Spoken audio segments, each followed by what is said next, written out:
R5C is a mirrorless camera with video as its priority, and one of the few cameras really under 5,000 euros that gives you 8K RAW in 3 different types of formats.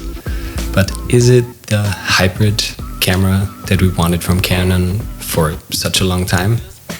We should find out.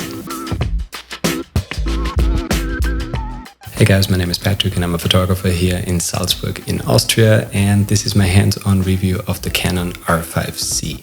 Full disclaimer, Canon Austria and Fotoküche provided me with the pre-production model of the R5C, so everything you see is from pre-production point on. I don't have the camera with me anymore as I had to send it back, but still I have some nice footage for you to review and some really interesting thoughts. That all out of the way, let's get into the 3 things where I think the R5C and the classic Canon R5 that I've been shooting for over 2 years and I dearly love differentiate themselves from. You probably heard that the R5C is basically a jacked up version of the Canon R5 that I love so dearly. This is partly true and partly not. And where those 3 main difference between those 2 cameras are, I will tell you right now. Number 1, it's a bigger, more power-hungry body that basically prevents the camera from overheating, so no runtime issues, and also you can record as long as you want. Number 2 is the different versions of the RAW files that you can record. We have 3 versions, an HQ RAW, a normal RAW, and the RAW Lite, which I love so dearly. I'll get into that a bit later. And number 3 is the camera has 2 operating systems basically integrated. So one for photo and one for cinema. Both from Canon, both great, both very different and both very much appreciated. So number 1 is the bigger body and no more overheating and no more runtime error, so you can record as long as you want. I actually don't mind the bigger body in the R5C as it's very comfortable to hold. The bigger base plate basically rests really well on the hand. You can even lock in your pinky on where the fan comes out, so it's a really solid and nice grip. So I actually really like it. The fan obviously needs a lot more power. So what you're confronted with is that the battery consumption is a lot higher than on the R5, meaning that I shot at a friend's restaurant and a full battery gave me about 10 to 12 minutes of recording time, which is not that great.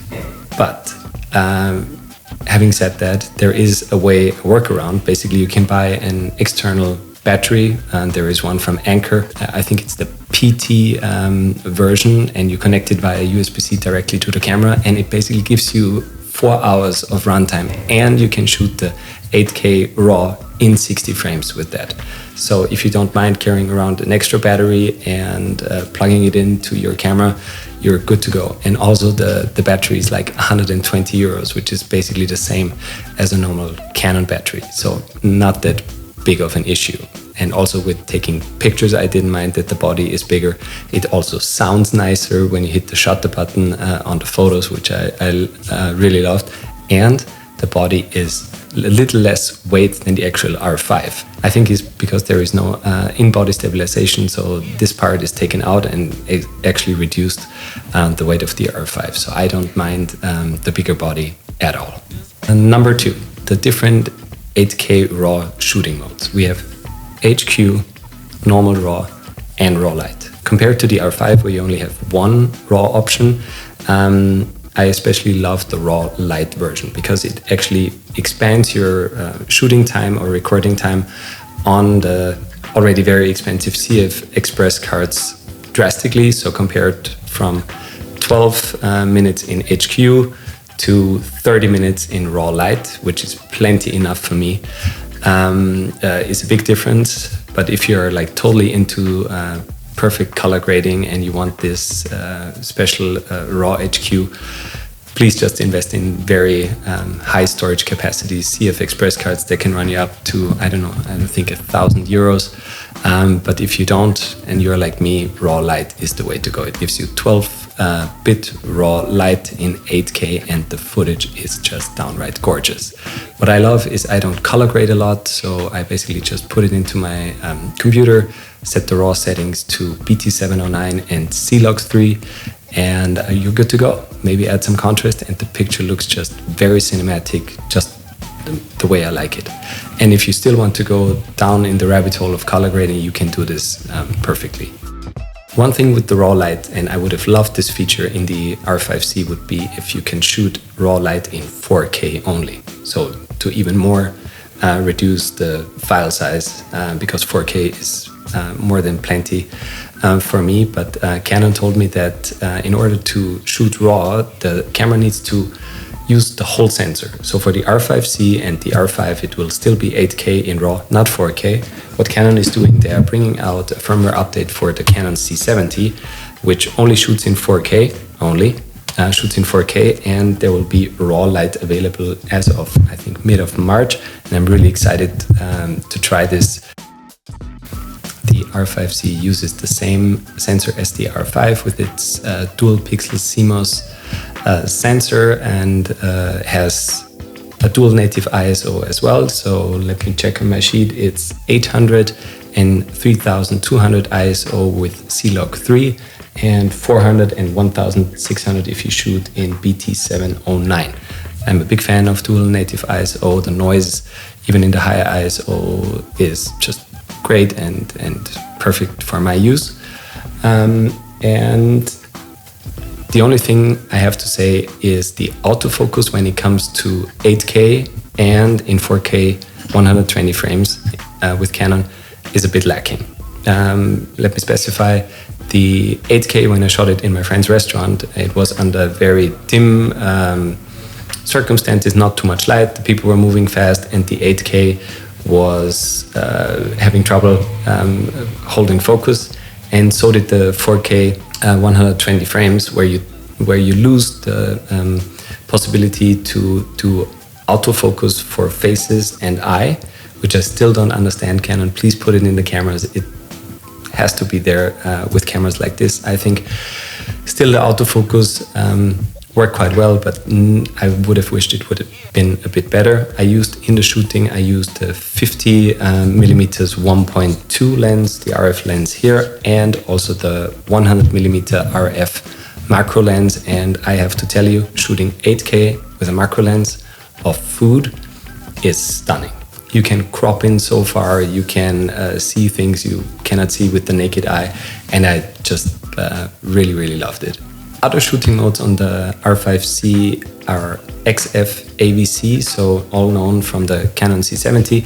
It's a wonderful format. It gives you 422 10-bit, which is plenty to color grade, looks just wonderful. So I shot the 4K 120 frames in XF AVC mode. You can also do MP4 and HVEC mode, which gives you reduced file sizes, so whatever floats your boat.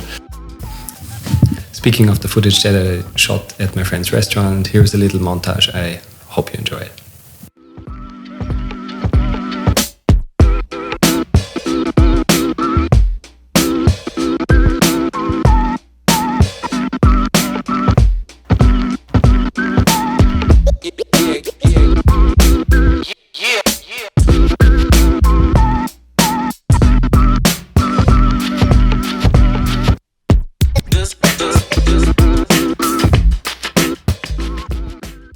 Coming to my third point of the review from the Canon R5C that differentiates it from the R5 is the two different types of operating systems actually the camera runs. And Canon, I think, is the first to do this in a camera that size, maybe even ever, to have two different types of operating systems in one body. Meaning that for photo, it's the well-known R5 or Canon menu that so many people, including me, love all over the world.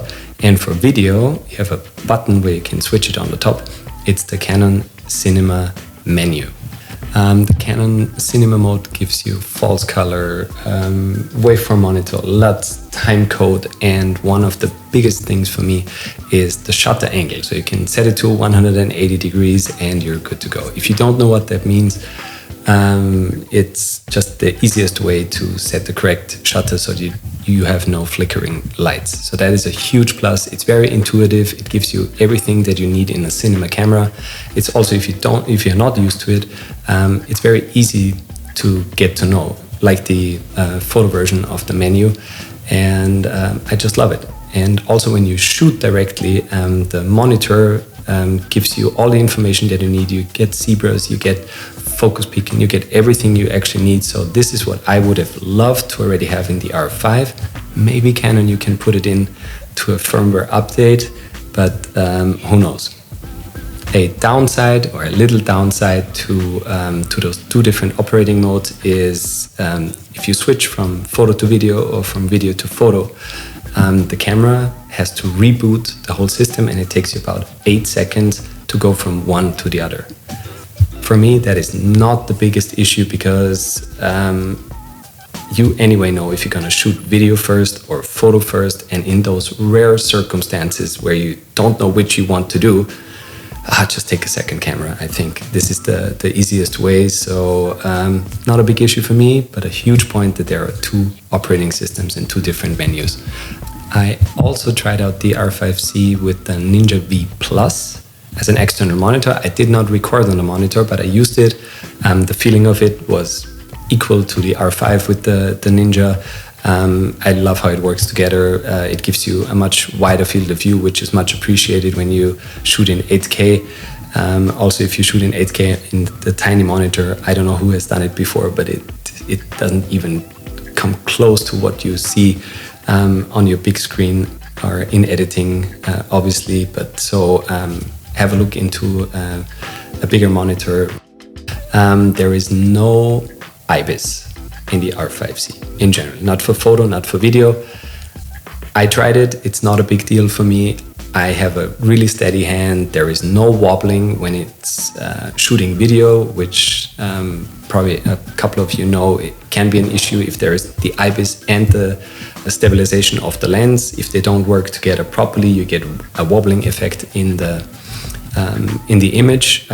This is gone in the R5C because there is no IBIS, and I think no IBIS plus a stabilized lens is plenty for me. For video, for sure.